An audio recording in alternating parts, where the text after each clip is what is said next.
1,24,000 انبیاء کرام میں سے سب سے پہلے نبی اور دنیا کے سب سے پہلے انسان حضرت آدم علیہ السلام ہیں، جن کو اللہ تعالیٰ نے بنا ماں باپ کے پیدا کیا تھا۔ اللہ تعالیٰ نے آدم علیہ السلام کو تمام زمین سے جمع کی گئی مٹھی بھر خاک سے پیدا فرمایا۔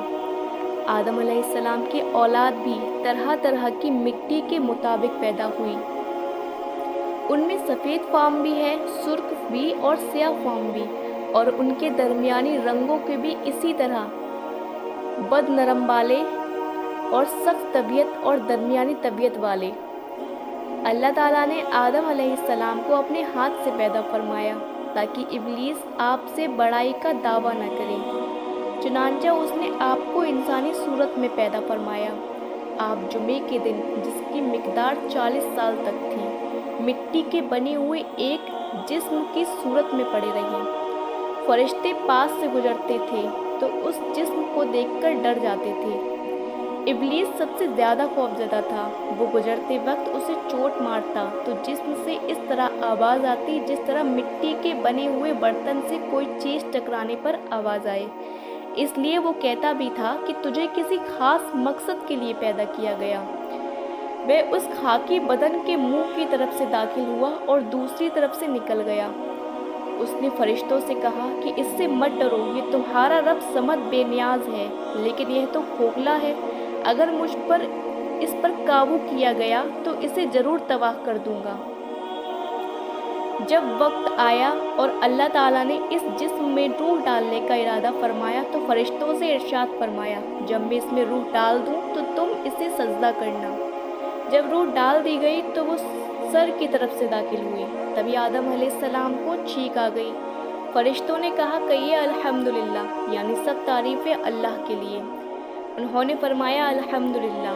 پھر اللہ نے بھی فرمایا رحمک ربک، یعنی تیرے رب نے تجھ پر رحمت فرمائی ہے۔ جب روح آنکھوں میں داخل ہوئی تو آپ کو جنت کے پھل نظر آئے۔ جب روح پیٹ میں داخل ہوئی تو آپ کو کھانے کی خواہش پیدا ہوئی۔ آپ جلدی سے جنت کے پھلوں کی طرف لپکے، جبکہ روح آپ کی ٹانگوں میں داخل نہیں ہوئی تھی۔ اسی لیے اللہ تعالیٰ نے فرمایا انسان تو جلد بازی کا بنا ہوا ہے۔ پھر اس وقت وہ زندہ انسان بن گئے۔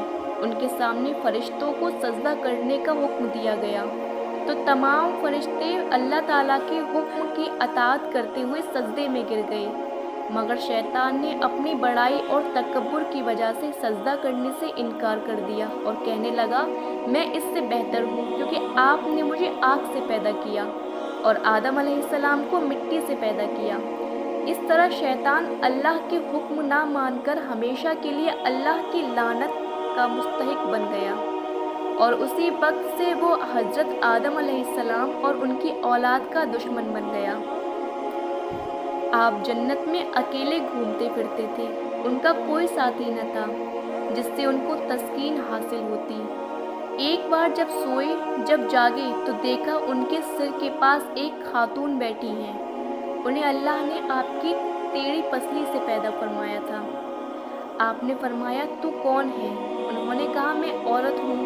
فرمایا تجھے کس لیے پیدا کیا گیا؟ انہوں نے کہا تاکہ آپ مجھ سے تسکین، سکون و راحت حاصل کر سکیں۔ پھر اللہ تعالیٰ نے دونوں کو حکم دیا کہ اس درخت کے علاوہ جنت کی تمام نعمتوں کا استعمال کرو، لیکن شیطان نے وسوسہ ڈال کر بہکایا کہ اس درخت کی خصوصیت یہ ہے کہ اس پھل کو کھانے کے بعد تم ہمیشہ جنت میں رہو گے۔ چنانچہ شیطان کے دھوکے میں آ کر دونوں نے اس درخت کا پھل کھا لیا۔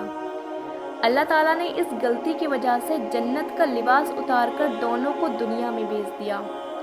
حضرت آدم علیہ السلام اپنی غلطی پر بہت شرمندہ ہوئے اور ایک مدت تک توبہ و استغفار کرتے ہوئے اللہ کے سامنے روتے رہے۔ پھر اللہ تعالیٰ نے ان کی توبہ قبول فرمائی۔ اس کے بعد دنیا میں حضرت آدم علیہ السلام اور حضرت بیوی حوا سے نسل انسانی کا سلسلہ شروع ہوا۔